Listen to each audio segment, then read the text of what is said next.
But we got a lot to cover today, and I'm so excited to share it with you. And really, I want to start because we could probably talk about a couple hours on responding to guest satisfaction surveys.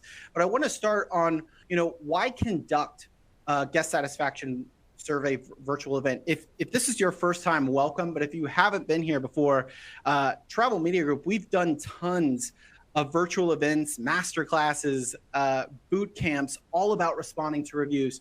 Why not just encompass this information into one of those virtual events? And the answer is because they're really two distinct strategies and types, and it's really evolved over this past decades, right? We used to ask hoteliers, what's your review response strategy? About a couple of years ago, you'd probably just respond, yes, I'm responding, or no, I'm not responding. But today there's actually an art, there's a skill and a craft to responding to reviews, as well as these guest satisfaction surveys. And there's some clear differences, and we're gonna go over all of them today. And it starts with something really simple, a username versus a guest name. Now, you might not think that this is that big of a deal, but instead of responding to traveler 26854, right, on TripAdvisor, or someone that we're not able to identify, on a guest satisfaction survey, we actually have some really critical data that we can use in our response to make it feel more genuine. And, things like when they checked in, the room that they stayed in, and could set a course of actions and proactive steps that we can take if we uncover something that's an issue, like an example we'll see a little bit later. Reach out to us versus reach out to me. So a lot of hoteliers don't necessarily like putting their information publicly on sites like Google or TripAdvisor. And some sites like Booking and Expedia actually won't let you, part of their policies, they won't let you put your direct contact information or ask the traveler to reach out to you. So in public reviews, we're trying to put the onus back on the guest to say, hey, we hear your feedback. Please reach out to us directly at the property. In a one-on-one situation, we might be able to put our exact contact information, an email. We might feel more comfortable putting our phone number out there so that they can reach out to try to truly and genuinely resolve an issue. Because one of the things we're going to talk about is if we can stop that bleeding and the guest satisfaction survey, it actually could improve the rating of a public review that they leave later down the line. Unsolicited versus solicited. Now, there are some reputation strategies out there like Travel Media Group that will solicit feedback for you after a guest leaves the property. But for the most part, when somebody comes to Google, TripAdvisor, they're coming on their own accord, sometimes with some angry sentiment, right? Some dislike in their guest experience. And sometimes it's because they had a positive experience and they want to kind of show guests that. In a guest satisfaction survey, Medallia survey, we solicit that. We ask for their feedback.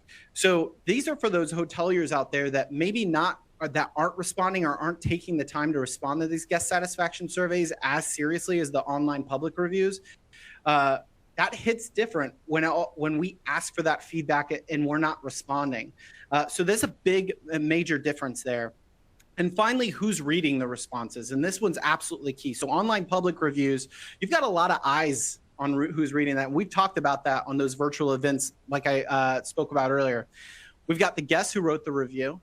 We've got prospective travelers that are reading your responses and trying to get a first impression of your hotel and the service that you're providing guests. And then lastly, this is where hoteliers overlook a lot, is search engines like Google, right? They are also looking at your review responses and starting to incorporate data and information based on that response to your hotel. When in a guest satisfaction survey, it's less of it's more of a one-on-one conversation. The way the analogy I kind of use is a press conference versus a one-on-one interview. So on an online public review being a press conference, somebody might ask you a question or leave you feedback, and you're kind of speaking to everyone rather than you're answering that one person, but speaking to everyone. Versus an interview, you're really speaking one-on-one. So that really changes the way that the strategy that you should be responding to these reviews. So when we're responding search engines or Google, we're responding with keywords and traveler search terms, and we're keeping that in mind. So, pet-friendly hotels near Orlando. We could put a couple keywords and phrases in our responses to make sure Google knows that we're a pet-friendly or family-friendly resort. Prospective travelers, responding with future travelers in mind. So we're educating travelers. Maybe a policy has changed at our hotel, which is an example we're going to go through today. And we're educating the next guest so that they don't run into that. And we're setting expectations, which is absolutely key. But for guest satisfaction surveys, we're responding with the guests that left the feedback top of mind. So not in mind, top of mind. So we're doing some things, maybe even compensation is needed. We'll show some examples there. Now, as we get into these, we've done enough of these review responses webinars to know that some of the examples I'm going to show today are actually going to be more elements of a review response, not the entirety of a response. But let's jump into some examples. But first, we look at this here at Google prospective travelers and the guests, and you look at where the brand has the most focus, and it's those guest satisfaction surveys, Medallia surveys, that they have the most focus on. And the reason is because it means so much to the brand. So, again, as we get these tips and best practices on how to respond to these, we want to make sure that the guest is top of mind and providing that elite customer service. So here are some examples of what I mean by Google prospective travelers and the guests. So with online public reviews, we could put an element of our response saying near the DFW airport, right? So that could be something that someone would be searching into Google, hotels near the DFW airport. So if we are responding like that, we're telling Google, hopefully signaling it so that we come up higher up on those organic searches. I love this response here to this review, which reads, "What an incredible stay. The young lady that checked us in was fantastic, gave us great recommendations to eat nearby. The room was spacious and clean. The airport was super close and they offered a shuttle. Would definitely recommend." So there's a couple missing pieces in that, which we were able to educate the next guest in our response. So we said, "We're ecstatic to hear that you were able to take advantage of our complimentary shuttle that you can take not only to the airport, but any of the nearby delicious restaurants," right? So we're actually educating, which wasn't mentioned in the review, that shuttle is complimentary and that there's delicious restaurants nearby. With guest satisfaction surveys, we can get a lot more personal and share information that we might not want to do on outside public forums. And in this example, we had this guest satisfaction, this review had mentioned the young lady at the front desk was fantastic, gave some amazing recommendations. In this response for the Medallia or guest satisfaction surveys, said, "Thank you for your gracious feedback. We'll make sure to let Linda at the front desk know that her service and recommendations were appreciated." So that was a personal element and touch that we were able to add because we were able to identify who the guest was, when they checked in, and who checked them in. So again, it's that extra special touch there, which we'll talk about, is so special because you see in the review, they were actually willing to do a recommendation. If they left this type of feedback in a Medallia survey or guest satisfaction, we can potentially parlay that and ask for a recommendation on an online public site like TripAdvisor and Google, which we know has big impacts with conversion. But what about negative reviews, right? So positive reviews, everyone loves responding to those positive reviews. But what about when somebody maybe has those not so nice things to say about the experience? So not a great stay, the room was dirty and outdated, and they didn't service the room our entire trip. So when we're talking about responding to public reviews and keeping Google in mind, you want to avoid mentioning the property name in response. We never want to associate, again, our property with those terms in case our travelers are searching our name. Next, we'll want to avoid repeating negative keywords in our response, right? So for this one, it was dirty and outdated. If you look at the guest satisfaction survey, we actually do repeat those, and it really shows that we're taking attention to detail of what the guest actually wrote. So that's a huge difference there of being a little bit more vague on online public sites, but being very specific and saying something, we're disappointed to hear you did not enjoy your stay with us and found the room outdated and not to our standard of cleanliness. we can also explain some policies and procedures a little more in depth on our guest satisfaction surveys than maybe we'd want to out on a public forum like Google and TripAdvisor. So prospective travelers, detail any property policies or procedures included in your response. So if you have changed, which a lot of hotels have done, any sort of service policies during COVID-19 and or during the pandemic, and are asked on an asked for basis service, explain that to your next traveler so that they don't feel like it's not that room service was neglected, it was that they didn't follow the policy. And then detail a plan of action to address the issue raised there.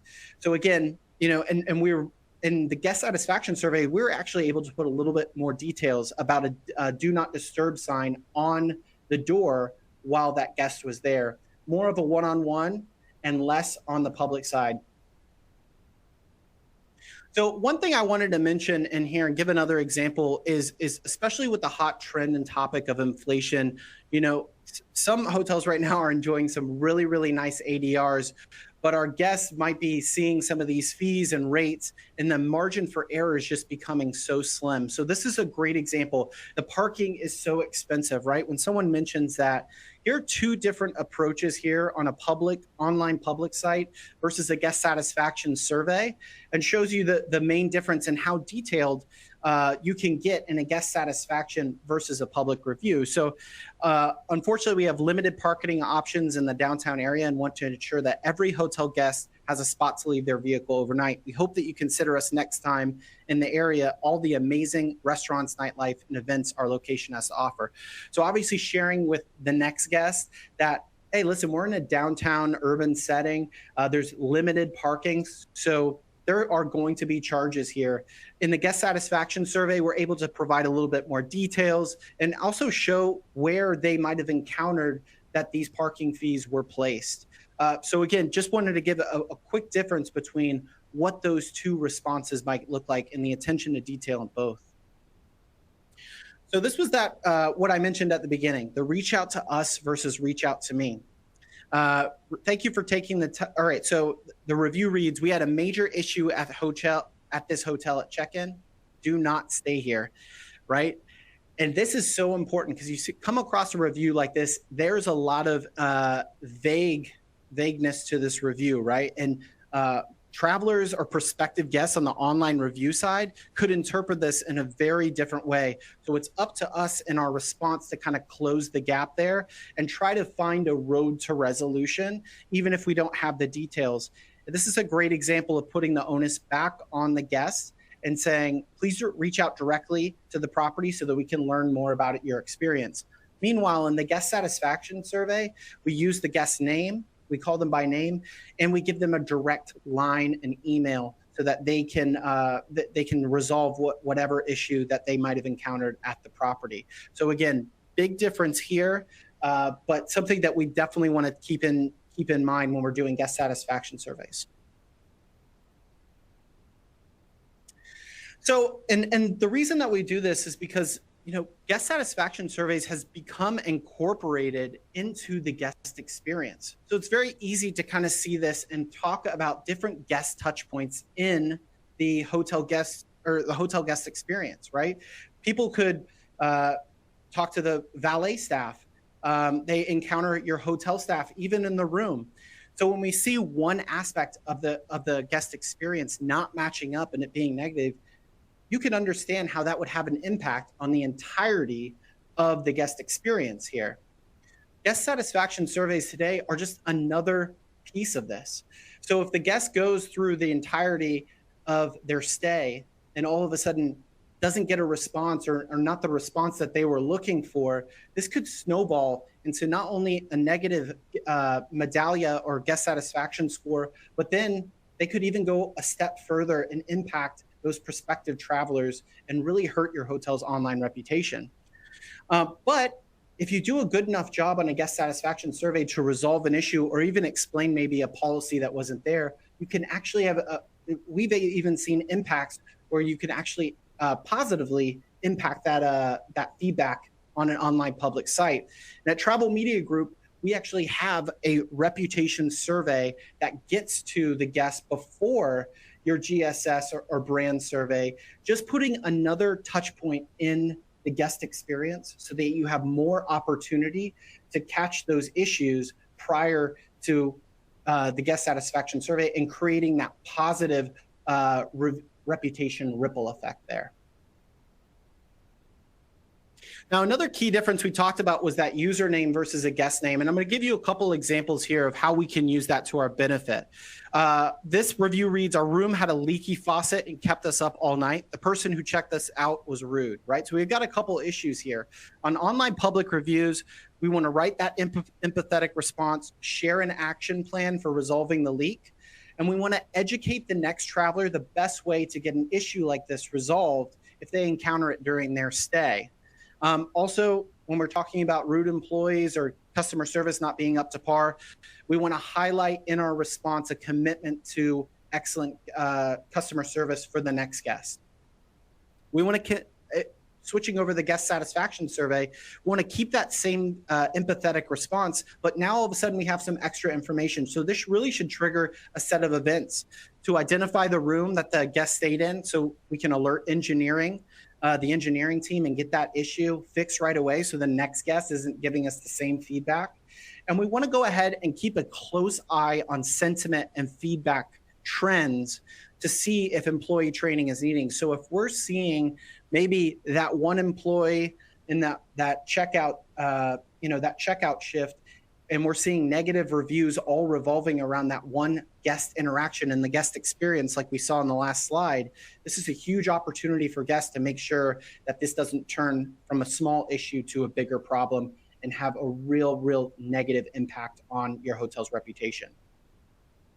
Now, I wanted to include this one because I mentioned the brand earlier. So much focus on Medallia and guest satisfaction surveys, so much so that we know that even at different levels, brand loyalty levels, that if they score a hotel at a certain point, that response needs to be done in a timely fashion or there's fines included. So we're very aware of this. So I wanted to make sure to include this in today's presentation.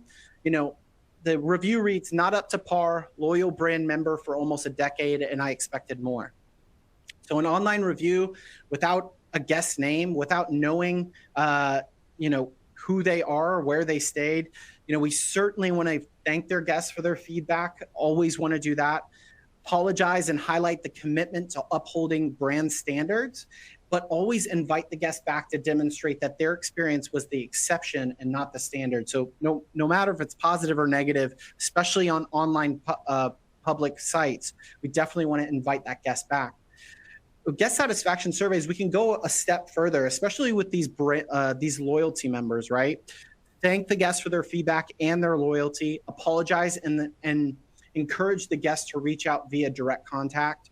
So this is great because these loyalty members are used to that VIP experience. So providing them with a direct line or phone number will feel, like they're getting that attention and VIP experience like they're used to.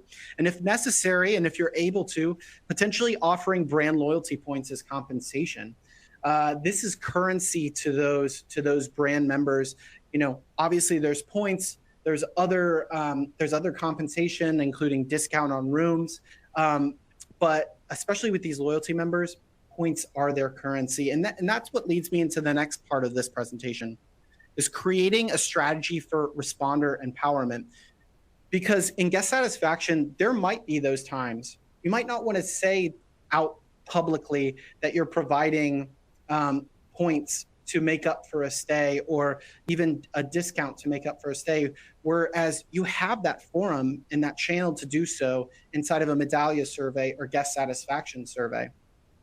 So I quickly put it together, kind of 6 steps here. I'm not going to go into depth on all of them, but I do want to review them. And this would be a great time to take a screenshot here of this. Training and skill development. Like I mentioned before, 20 years ago, a social media coordinator was not a position. Today, it's a must-have.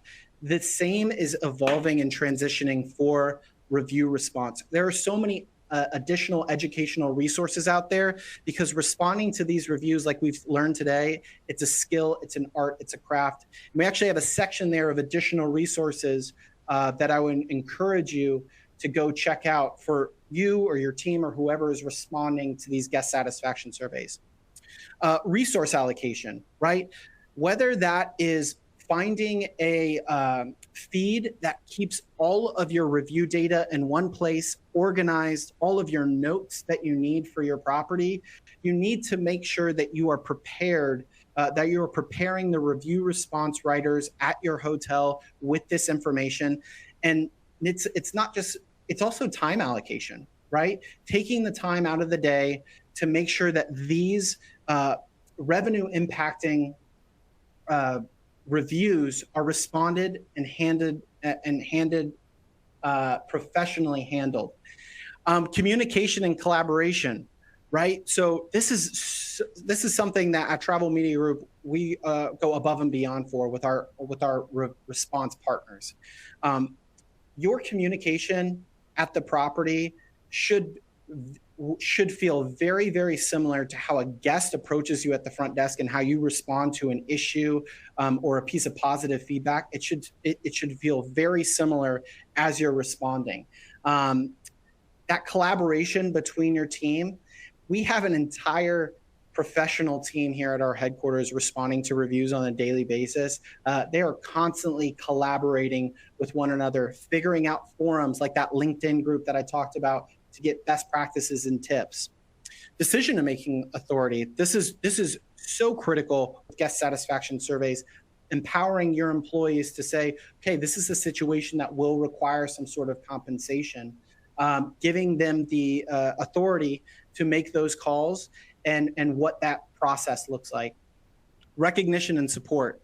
Like I said, we've got an entire team here at Travel Media Group to handle. We've handled over 1 million of these reviews. It takes an entire team. So if you're putting this on the shoulders of just one individual at your property, or you're taking it on yourself, you've got to figure out a way to get some recognition or support to them to help them out. And then continuous improvement. This is something, again, that Travel Media Group goes above and beyond for. We have a feedback rating system for all of our responses so that we know exactly what responses you felt like did the job or what tweaks we need to make. That can also be duplicated at the property level, where you're having multiple team members kind of have different checkpoints to make sure there's no grammar errors, to make sure that the hotel's voice is in line with the responses. So this is just so important to do. So if you take anything from this, I would definitely take a screenshot from this. And I'll kind of wrap up on this ladder of customer service. And as I was thinking about this, this visual here, I was thinking about a hierarchy of customer service, but we work so hard as hoteliers to climb that ladder, to provide elite customer service for our guests, right? It is not something that just happens. You have to work at it, just like climbing a ladder here.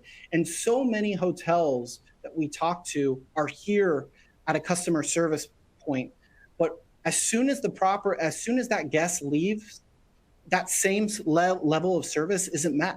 In fact, sometimes they're doing templates. They're handing it off to maybe a front desk agent who could handle that.